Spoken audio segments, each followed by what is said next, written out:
Guys आप सभी के लिए एक बार फिर से अन एकेडमी की तरफ से बेस्ट बैच को लॉन्च कर दिया गया है। जैसे कि आप लोग अपने स्क्रीन पर देख सकते हैं कि लक्ष्य batch navy SSR double A के लिए आ चुका है।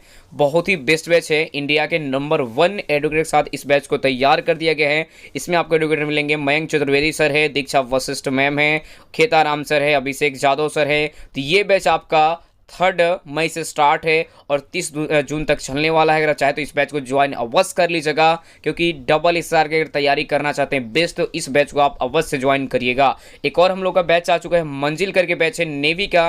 ये भी कंप्लीट बैच रहेगा, जो कि ये भी इंडिया के नंबर 1 एडुकेटर के साथ इस बैच को तैयार कर दिया गया है। जैसे कि आप अपने स्क्रीन पर देख ही सकते हैं कि रामस्वरूप जानी सर, चित्रा मैम, उसके बाद धर्मदेव मिश्रा सर, उसके बाद मयंक सर। तो ये हैं इंडिया के नंबर 1 और ये आपका बैच स्टार्ट होगा आज 20 कल, यानी कि 5 तारीख से इस बैच को स्टार्ट कर दिया जाएगा। तो चाहे तो इस बैच को भी आप ज्वाइन कर सकते हैं। देखो दोनों बैच काफ़ी बढ़िया है। आप चाहे लक्ष्य बैच ज्वाइन करो या फिर आप मंजिल बैच ज्वाइन करो, मतलब दोनों में से कोई एक ज्वाइन करिएगा, सफलता आपके हाथ जरूर लगने वाला है। तो गाइस बस आपको ध्यान देना होगा कैसे आपको लेना होगा, आपको मैं आगे बताता हूं। देखिए सबसे पहले आपको क्लिक करना होगा गेट सब्सक्रिप्शन पे, या फिर डिस्क्रिप्शन में हमने लिंक दे रखे हैं, सब्सक्रिप्शन लिंक है, उस पर क्लिक करिएगा। इस तरह से इंटरफेस दिखेगा। आपको चूज करना होगा कितने महीने के लेना है। हम तो आपको सजेस्ट जो भी मन हो, आपको 3 महीने का, 6 महीने का भी लेकर आप कर सकते हो। बहुत ही बेस्ट तैयारी। मान लीजिए हमको 6 महीने का ही लेना है, 6 महीने पे क्लिक कर दीजिएगा। उसके बाद एक कोड डाल दीजिएगा GZ10 डिस्काउंट के लिए,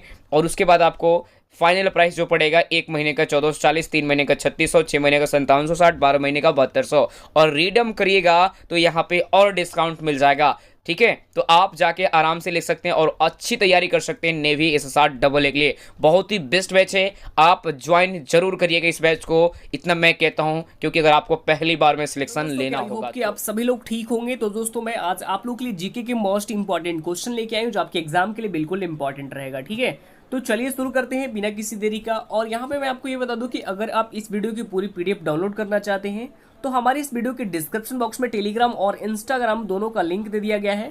तो सबसे पहले आपको क्या करना होगा, टेलीग्राम चैनल ज्वाइन करना है और वहां से सारी वीडियो पीडीएफ फाइल को डाउनलोड कर सकते हैं। ठीक है, तो चलिए शुरू करते हैं। और यहाँ पर देख आपको ये चीज़ बता दूं कि ये जितने भी मैं क्वेश्चन आपको लेके आया हूँ ये इस वीडियो में, ये सारे ही प्रीवियस ईयर क्वेश्चन है। ठीक है, प्रीवियस ईयर स्टेट प्रैक्टिस जैसे आप लगाते हैं, ये सारे क्वेश्चन प्रीवियस ईयर होगा और कई बार एग्जाम में पूछे भी गए हैं। ठीक है, तो चलिए शुरू करते हैं। और यहाँ पर देखेंगे पहला क्वेश्चन आप लोग के स्क्रीन के ऊपर ये है। पहला क्वेश्चन है कि राष्ट्रपति अपना त्याग पत्र किसे दे सकता है। और मैं आपको यहाँ पे ये बता दूं कि हर क्वेश्चन से रिलेटेड जितने भी एक्स्ट्रा फैक्ट होंगे वो आपको यहाँ पे बताया जाएगा और हर क्वेश्चन को तोड़ तोड़ के हम जानेंगे। ठीक है, यानी पूरी डिटेल्स जानेंगे इसके बारे में, हर क्वेश्चन के बारे में। ठीक है, तो चलिए यहाँ पे देखेंगे पहला क्वेश्चन, ध्यान से देखेंगे कि राष्ट्रपति अपना त्याग पत्र किसे दे सकता है। ऑप्शन ए में है प्रधानमंत्री, ऑप्शन बी उपराष्ट्रपति, ऑप्शन सी उच्च न्यायालय के मुख्य न्यायाधीश, और ऑप्शन डी में है किसी को नहीं। तो देखिए वैसे इस क्वेश्चन का right answer option number B हो जाएगा। बी में हमारे पास क्या है, उपराष्ट्रपति हो जाएगा इस क्वेश्चन का राइट आंसर। ठीक है, अब यहाँ पे कुछ इंपॉर्टेंट पॉइंट भी हम इस पॉइंट के बारे में जान लेते हैं। हमारे पास ये कि भारतीय संविधान के तहत यानी अनुच्छेद 51 के अनुसार राष्ट्रपति अपना त्यागपत्र उपराष्ट्रपति को दे सकता है। यदि उपराष्ट्रपति न हो तो राष्ट्रपति अपना त्यागपत्र जो होता है उच्च न्यायालय के मुख्य न्यायाधीश को दे सकता है। और यहाँ पे दूसरा पॉइंट यह है कि जो प्रधानमंत्री है ये अपना त्यागपत्र राष्ट्रपति को ही दे सकता है। ठीक है, तो ये सारी जानकारी आपको यहाँ पे याद रखना होगा। और वैसे आपको बता दूं कि जैसे आपके एग्जाम में कई बार क्वेश्चन घुमा फिरा के भी जैसे आता है, कैसे आता है, तो देखिए आपको ये कहा जाएगा कि राष्ट्रपति अपना त्यागपत्र, यानी आपको किस अनुच्छेद के साथ, आपको ऐसे पूछा जाएगा किस अनुच्छेद के अंतर्गत राष्ट्रपति अपना त्यागपत्र उपराष्ट्रपति को देता है। तो किस अनुच्छेद के तहत हम यहाँ पे नोट पे आपको बताए थे, तो अनुच्छेद 51 के तहत जो राष्ट्रपति होता है वो अपना त्यागपत्र उपराष्ट्रपति को देता है। ठीक है, ये पॉइंट आपको यहाँ पे याद रखना होगा। और प्रधानमंत्री किसको देते हैं, तो ये देते हैं राष्ट्रपति को। ये सारी जानकारी आपको यहाँ पे याद रखनी होगी। मैंने आपको डिटेल्स में हर क्वेश्चन को तोड़ तोड़ के बताऊंगा। ठीक है, बिल्कुल याद रहेगा ऐसे आपको। आगे बढ़ते हैं, अगला सवाल यहाँ पे देख सकते हैं कि भारत की संसदीय प्रणाली किस देश के संविधान से ग्रहण की गई है। ऑप्शन ए में है रूसी संविधान से, ऑप्शन बी आयरलैंड संविधान से, या ऑप्शन सी अमेरिकी संविधान से, या फिर ऑप्शन डी में है ब्रिटिश संविधान से। राइट आंसर सभी लोग कमेंट करेंगे अगर आपको इस क्वेश्चन का राइट आंसर पता है तो। और देखिए वैसे इस क्वेश्चन का right answer option number D हो जाएगा, ब्रिटिश संविधान हो जाएगा इस क्वेश्चन का राइट आंसर। ठीक है, हमारे पास कुछ इंपॉर्टेंट पॉइंट है, इसको भी जान लेते हैं कि भारत की संसदीय प्रणाली ब्रिटिश के संविधान से ग्रहण की गई है, जिसमें देश का प्रधानमंत्री देश का वास्तविक कार्यपालक होता है जो संसद के प्रति उत्तरदायी होता है। ये भी आपको पॉइंट यहाँ पे याद रखना होगा, ठीक है। आगे बढ़ते हैं। अगला सवाल यहाँ पे देखेंगे कि स्वतंत्र भारत के पहले लोकसभा अध्यक्ष कौन थे। स्वतंत्र भारत के पहले लोकसभा अध्यक्ष कौन थे? Option A doctor Bhimrao Ambedkar, option B doctor Rajendra Prasad, option C G V Mavalankar और ऑप्शन डी में N Sanjivani Reddy. Right answer comment करेंगे आप सभी लोग। और इस क्वेश्चन का right answer option number C हो जाएगा। सी में हमारे पास क्या हो जाएगा? तो ये हो जाएगा जीवी मावलंकर हो जाएगा इस क्वेश्चन का राइट आंसर, ठीक है।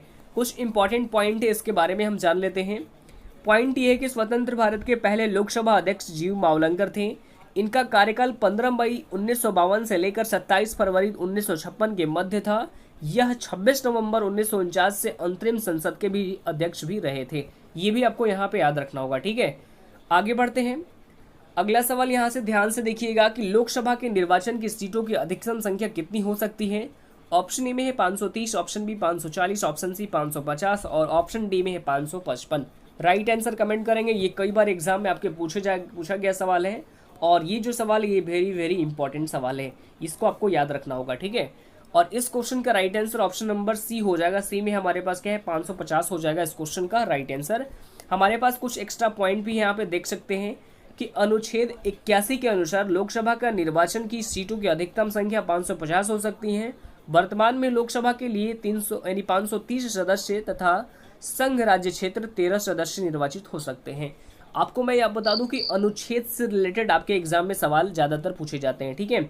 अनुच्छेद से रिलेटेड जितने भी सवाल होते हैं आपके एग्जाम में ज़्यादातर पूछे जाते हैं, इसलिए अनुच्छेद से जितने भी सवाल होंगे आपको यहाँ पे याद रखने होंगे। आगे बढ़ते हैं। अगला सवाल यहाँ पे ध्यान से देखेंगे कि राष्ट्रीय एकता परिषद जिसे हम एनआईसी का अध्यक्ष कौन होता है। राइट आंसर सभी लोग कमेंट करेंगे। राष्ट्रीय एकता परिषद एनआईसी का अध्यक्ष कौन होता है? ऑप्शन ए गृह मंत्री, ऑप्शन बी विदेश मंत्री, ऑप्शन सी उपराष्ट्रपति और ऑप्शन डी में है प्रधानमंत्री। राइट आंसर का सभी लोग कमेंट करेंगे। और इस क्वेश्चन का right answer option number D हो जाएगा। डी में हमारे पास क्या है? प्रधानमंत्री हो जाएगा इस क्वेश्चन का राइट आंसर, ठीक है। तो देखिए राष्ट्रपति एकता परिषद का अध्यक्ष प्रधानमंत्री होता है, यानी एनआईसी जो है जिसे हम हिंदी में कहते हैं राष्ट्रीय एकता परिषद, इसका गठन 1961 में किया गया था और वर्तमान में भारत के प्रधानमंत्री नरेंद्र दामोदर दास मोदी हैं। वह गृह मंत्री कौन है? अमित शाह है, ठीक है। चलिए आगे बढ़ते हैं। अगला सवाल यहाँ पे ध्यान से देखेंगे कि योजना आयोग की स्थापना कब की गई थी। सभी लोग राइट आंसर कमेंट करेंगे। बहुत ही अच्छा सवाल है। योजना आयोग की स्थापना कब की गई थी? तो देखिए ये की गई थी 1950 में, जो कि ऑप्शन नंबर सी हो जाएगा राइट आंसर, ठीक है। यहाँ पे देखेंगे योजना आयोग के बारे में कुछ इंपॉर्टेंट पॉइंट भी हैं। योजना आयोग की स्थापना की गई थी 1950 में की गई थी। योजना आयोग का गठन संवैधानिक उपबंधों द्वारा नहीं किया गया है, बल्कि भारत में पंचवर्षीय योजना के द्वारा आर्थिक नियोजन के लक्ष्य प्राप्त करने के लिए किया गया है। अब यहाँ पे देख सकते हैं योजना आयोग को 1 जनवरी 2015 से नीति आयोग के नाम से जाना जाने लगा है और योजना व नीति आयोग का अध्यक्ष प्रधानमंत्री ही होता है। ये भी आपको याद रखना होगा, ठीक है। अगला सवाल यहाँ पे ध्यान से देखेंगे। क्वेश्चन नंबर 7 आपके स्क्रीन के ऊपर है कि विश्व की सबसे पहली महिला प्रधानमंत्री कौन थी। सभी लोग राइट आंसर कमेंट करेंगे कि विश्व की यानी पूरे ऑल ओवर वर्ल्ड की बात की जा रही है कि सबसे यानी विश्व की सबसे पहली महिला प्रधानमंत्री कौन थी। तो देखिए इस क्वेश्चन का right answer option number A हो जाएगा। ए में हमारे पास क्या है? सिरिमाओ भंडारनायके हो जाएगा इस क्वेश्चन का राइट आंसर, जो कि विश्व की सबसे पहली महिला प्रधानमंत्री ये थी क्या नाम है इनका? प्रधानमंत्री सिरिमाओ भंडारनायके, जो श्रीलंका की थी। कहाँ की थी? श्रीलंका की थी। आपके एग्जाम में इस तरह से भी क्वेश्चन पूछा जा सकता है, ठीक है। ये श्रीलंका की 3 बार प्रधानमंत्री बन जा चुकी हैं और ये 10 अक्टूबर 2000 को इनकी मृत्यु भी हो गई थी। ये आपको याद रखना होगा। आगे बढ़ते हैं। अगला सवाल देखेंगे ध्यान से। सवाल ये है कि भारत का क्षेत्रफल पाकिस्तान के क्षेत्रफल से लगभग कितने गुना बड़ा है। भारत का जो क्षेत्रफल है वो पाकिस्तान के क्षेत्रफल से लगभग कितने गुना बड़ा है? तो ये 4 गुना बड़ा है, जो कि ऑप्शन नंबर सी हो जाएगा राइट आंसर, ठीक है। कितना बड़ा गुना है? 4 गुना बड़ा है। यहाँ पे देख सकते हैं कि भारत का क्षेत्रफल पाकिस्तान के क्षेत्रफल से 4 गुना बड़ा है। भारत का क्षेत्रफल इतना है, कितना है आप देख सकते हैं, वर्ग किलोमीटर है, जबकि पाकिस्तान का क्षेत्रफल कितना है? 769095 वर्ग किलोमीटर है। ये दोनों का क्षेत्रफल आपको याद रखना होगा, आपके एग्जाम में पूछा जा सकता है, ठीक है। चलिए आगे बढ़ते हैं। अगला सवाल आपके स्क्रीन के ऊपर है कि निम्न में से किस देश के साथ भारत की सबसे लंबी अंतर्राष्ट्रीय सीमा है। ऑप्शन ए चीन, Bangladesh, Nepal, Pakistan. Right answer comment करेंगे आप सभी लोग। बहुत ही अच्छा सवाल है कि निम्न में से किस देश के साथ भारत की सबसे लंबी अंतर्राष्ट्रीय सीमा है। और इस क्वेश्चन का right answer option number B हो जाएगा। बी में क्या है, बांग्लादेश हो जाएगा राइट आंसर, जो कि क्या है, बांग्लादेश जो है वो भारत की यानी पूरे किस देश के साथ, तो बांग्लादेश के साथ क्या है, भारत की सबसे लंबी अंतर्राष्ट्रीय सीमा बांग्लादेश के साथ है। ठीक है, यहाँ पे कुछ इंपॉर्टेंट पॉइंट भी आप देख सकते हैं कि बांग्लादेश के साथ भारत की सबसे लंबी अंतर्राष्ट्रीय सीमा है। इसकी लंबाई लगभग 4096.6 किलोमीटर है। बांग्लादेश की सीमा को स्पर्श करने वाले भारतीय राज्य निम्नलिखित है। कौन कौन से हैं, त्रिपुरा है, मिजोरम है, असम है, मेघालय तथा पश्चिम बंगाल है। ये सभी राज्यों को नाम आपको याद रखना होगा, जो कि क्या है, बांग्लादेश से सटे हुए राज्य हैं, यानी बिल्कुल बॉर्डर पे ये है टोटल राज्य। आगे बढ़ते हैं, अगला सवाल देखेंगे यहाँ पे कि तमिलनाडु और आंध्र प्रदेश के तटीय यानी भूभाग को क्या कहते हैं। Option A Coromandel, option B Konkan, option C Malabar और ऑप्शन डी पश्चिमी तट। राइट आंसर सभी लोग कमेंट करेंगे क्वेश्चन नंबर 10 का। तो देखिए इस क्वेश्चन का right answer option number A हो जाएगा क्या, कोरोमंडल हो जाएगा राइट आंसर। ठीक है, क्या हो जाएगा, राइट आंसर कोरोमंडल हो जाएगा। और देखिए तमिलनाडु और आंध्र प्रदेश के तटीय भूभाग को कोरोमंडल कहते हैं, जबकि पश्चिमी में केरल के तट को मालाबार तट कहते हैं। ये आपको याद रखना होगा। आगे बढ़ते हैं, यहाँ पे 11 नंबर क्वेश्चन। 11 नंबर क्वेश्चन ये कि पेट्रोलॉजी किसका अध्ययन कहलाता है। ऑप्शन ए खनिज का, ऑप्शन बी पेट्रोल का, ऑप्शन सी या चट्टानों का, या ऑप्शन डी मृदा का। तो देखिए इस क्वेश्चन को राइट आंसर ऑप्शन सी हो जाएगा, चट्टानों को कहते हैं। ठीक है, पेट्रोलॉजी किसका अध्ययन कहलाता है, तो चट्टानों को कहलाता है, जो कि इस क्वेश्चन का right answer option number C हो जाएगा। अगला सवाल यहाँ पे ध्यान से देखेंगे कि वृद्ध गंगा के नाम से किस नदी को जाना जाता है। किस नदी को जानता है, आपको पता है तो सभी लोग कमेंट करेंगे। तो ये जाना जाता है गोदावरी नदी को। किसको, गोदावरी नदी, जो ऑप्शन नंबर डी हो जाएगा राइट आंसर। ठीक है, तो देखिए गोदावरी नदी को वृद्ध गंगा के नाम से जाना जाता है। इसकी लंबाई लगभग 1965 किलोमीटर है और इसकी जो उत्पत्ति है महाराष्ट्र के नासिक जिले के त्र्यंबकेश्वर से हुई थी। ये आपको याद रखना होगा। आगे बढ़ते हैं, यहाँ पे ध्यान से देखेंगे क्वेश्चन नंबर 13 आपके स्क्रीन के ऊपर है कि कौन सी नदी डेल्टा नहीं बनाती है। सभी लोग राइट आंसर कमेंट करेंगे, कौन सी नदी डेल्टा नहीं बनाती है। तो ताप्ती नदी जो है, जो कि क्या है, डेल्टा नहीं बनाती है। ऑप्शन नंबर बी हो जाएगा राइट आंसर। ठीक है, ऑप्शन नंबर बी हो जाएगा राइट आंसर। देखिए यहाँ पे ताप्ती नदी डेल्टा नहीं बनाती है क्योंकि यह पश्चिम से पूर्व की ओर बहती है। ठीक है, यह अपने मुहाने पर डेल्टा का निर्माण कर एस्चुअरी का निर्माण करती हैं। गंगा नदी, गोदावरी और महानदी डेल्टा बनाती हैं तथा यह नदी पूर्व से पश्चिम की ओर प्रवाहित होती है। चलिए आगे बढ़ते हैं।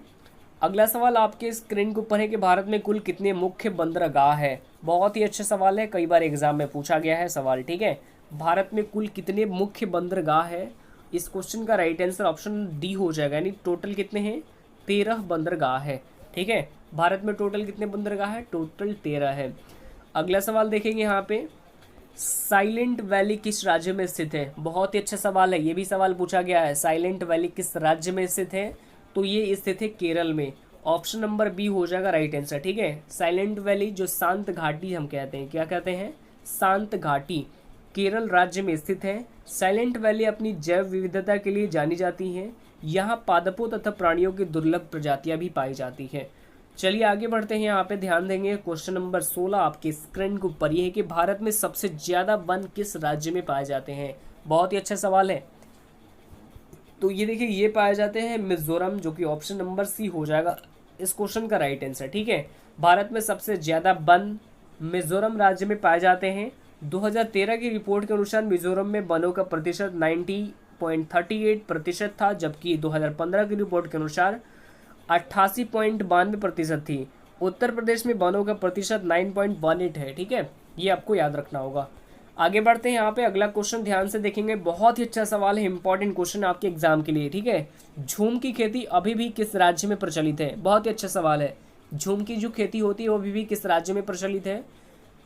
तो देखिए ऑप्शन नंबर डी हो जाएगा। डी में हमारे पास क्या है, सभी, यानी नागालैंड में भी है, मिजोरम में भी है, मणिपुर में भी है। ठीक है, जो झूम की खेती होती है ये कहाँ पे अभी भी प्रचलित है, तो ये नागालैंड, मिजोरम, मणिपुर में है, जो कि ऑप्शन नंबर डी हो जाएगा राइट आंसर। ठीक है, यहाँ पे दे दिए कुछ पॉइंट भी है। झूम की खेती अभी भी नागालैंड, मिजोरम और मणिपुर राज्य में प्रचलित है। झूम की खेती पूर्वोत्तर भारत में पहाड़ियों पर आदिम जातियों द्वारा की जाती है। ऑप्शन नंबर क्या हो जाएगा इस क्वेश्चन का राइट आंसर क्या हो जाएगा? सभी, यानी डी हो जाएगा राइट आंसर, नागालैंड, मिजोरम, मणिपुर। चलिए आगे बढ़ते हैं। तो ये रहा आज का लास्ट ही क्वेश्चन था, ठीक है। 17 हमारे पास टोटल क्वेश्चन था, बहुत ही इंपॉर्टेंट सवाल थे आपके, टोटल 17 क्वेश्चंस।